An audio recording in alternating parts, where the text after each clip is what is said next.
Well, solar, wind, coal, nuclear, the future of Australia's energy mix has been keenly debated in recent weeks. The Prime Minister contributing to the debate last week with a suggestion that we will have coal as part of the energy mix for a long, long time to come.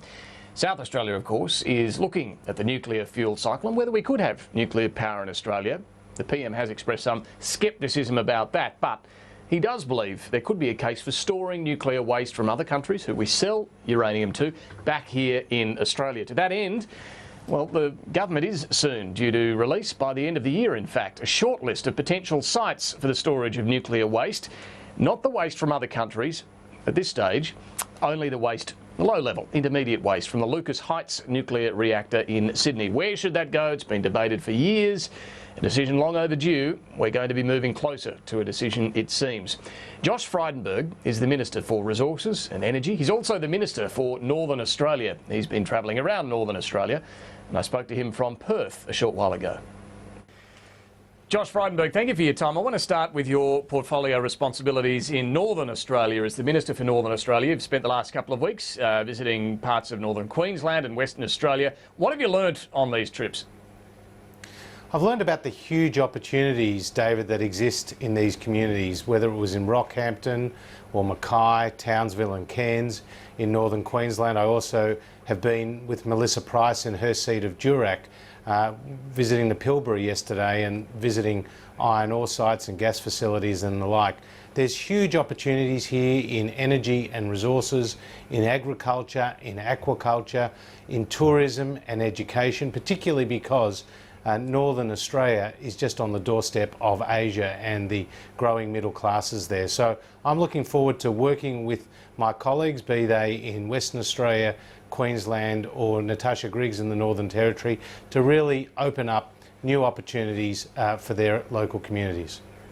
Well, to that end, the government did announce back in the May budget a $5 billion Northern Australia infrastructure facility. It's essentially concessional loans to help projects that presumably wouldn't get bank finance.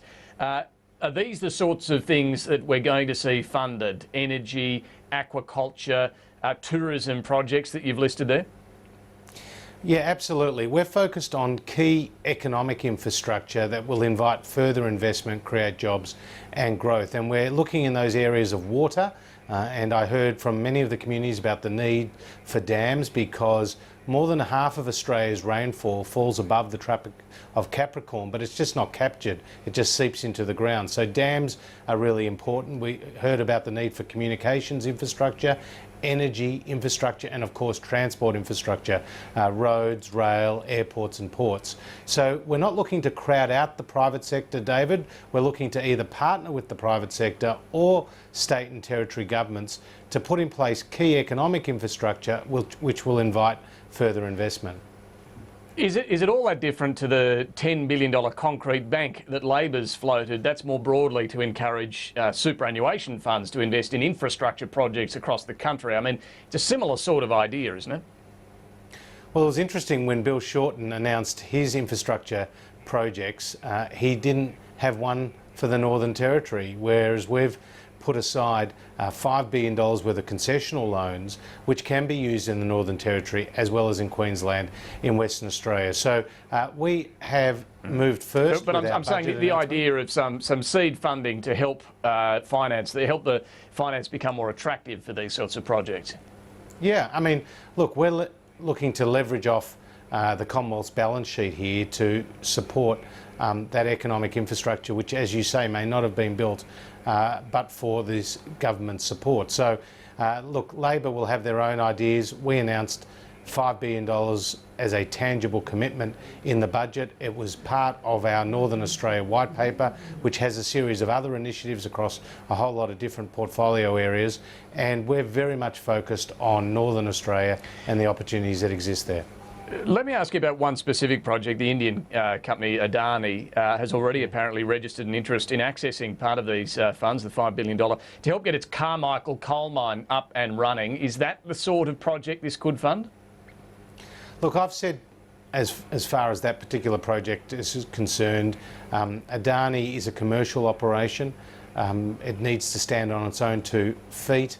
It wouldn't be a priority project for us. But as you know, Adani has invested already billions of dollars in trying to develop those coal facilities in order to meet the energy demand, particularly in India. But it wouldn't be a priority project for us. We've got lots of other ideas, and I'm looking forward to releasing the criteria shortly for public consultation, finalising it thereafter, and then the local communities can put forward their best projects for the government's consideration. All right, but just specifically on this, if Adani can't get any other finance to get the Carmichael coal mine going, you won't fund it? Look, we're very confident that Adani, that is going through some of the environmental approvals now at a state level, having received the approvals at the federal level, they make their own commercial decisions. But as you know, they've invested billions of dollars of their own money there, and I think they see the need to produce coal to meet the increasing energy demand, and we're not looking to crowd out the private sector or to do the job that the private sector otherwise could be doing. On coal, more broadly, you did say last week there's a strong moral case for coal. You spoke about India in particular. Now, the Prime Minister, a day or so later, said that coal, other energy sources, don't have moral characteristics. He did, however, see coal as being part of the energy mix for a very long time into the future. I mean, what is your view about just how... Are we going to see more coal mining or less coal mining in the years ahead? Well, firstly, Australia is the second largest exporter of coal in the world, and it produces tens of billions of dollars worth of export income for our country and employs tens of thousands of people right across the nation.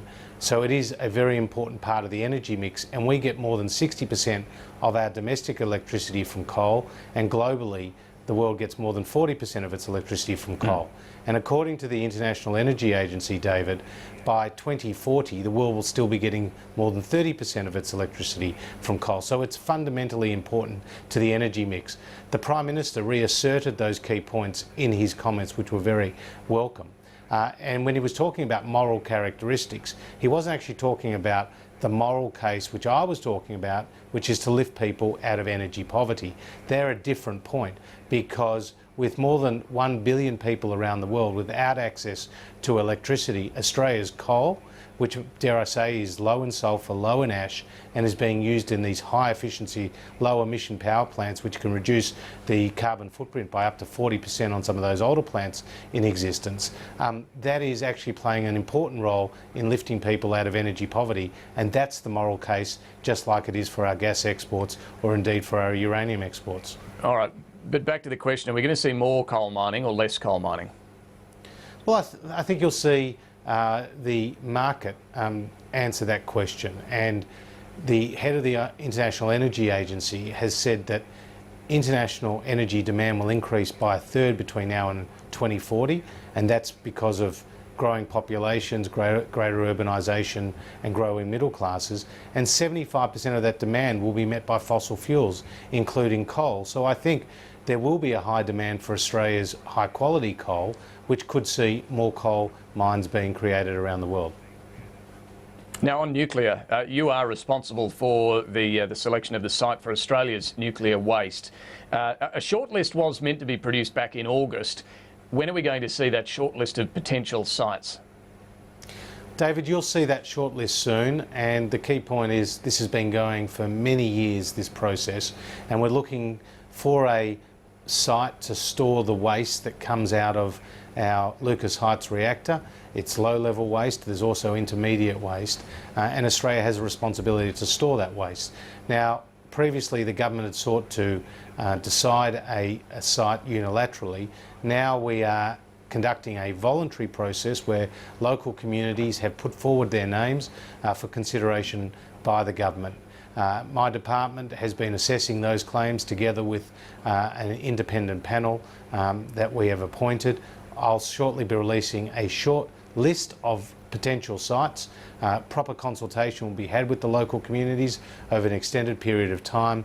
That list will be narrowed, and then there'll be a few names on that list after business cases have been developed, after which one site will be chosen, and hopefully that facility will be constructed thereafter, which will be important in storing this low-level and intermediate nuclear waste in Australia. Will we get that shortlist by the end of the year? Yes, you will. Absolutely. All right. And just one more on that. I mean, will it be just for the low-level waste from Lucas Heights, or could it potentially be a site that also stores waste from overseas, from other countries that actually use nuclear power? It will be for low-level and intermediate waste that we produce here in Australia. But in terms of storage of nuclear waste from other countries, that is not the purpose of this particular site. All right. That issue is being looked at by the South Australian Royal Commission as part of a broader examination of Australia's potential role in the nuclear fuel cycle. When that report's in May next year, David, we'll respond to those recommendations. What's your view on this, though? Well, the two things: whether we should use nuclear power in Australia, and then secondly, and more realistically, whether we should actually store nuclear waste from countries we export uranium to. Well, look, I'm welcoming this debate, and I think Jay Weatherall, as a Labor Premier, has done his state a favour by conducting a considered inquiry through a Royal Commission. And you've heard people like Bob Hawke, a distinguished Labor elder, talk about Australia's potential role in this area. But people have to understand the facts. We have 1/3 of the world's low-cost uranium reserves here in Australia. We export it to a number of countries, but we're not one of those 31 countries that uses uranium to produce energy. And, for example, the United States produces more than 20% of its energy through nuclear power. But this is a debate that Australia can have, but it will be many, many years before we could ever move down that path, because there's long lag times involved in the construction of the facilities, the working out the proper regulatory framework. And as I've said publicly, we have a high abundance of gas and coal as energy sources in this country. So to actually move to nuclear power would involve additional cost and would involve many other sensitive issues, like where do you store the nuclear waste. So I don't think we're about to move in that direction anytime soon, but the debate is welcome. Well, it's certainly underway. Josh Frydenberg, Minister for Resources and Energy and Northern Australia, thanks very much for talking to us this afternoon. Great to be with you, David.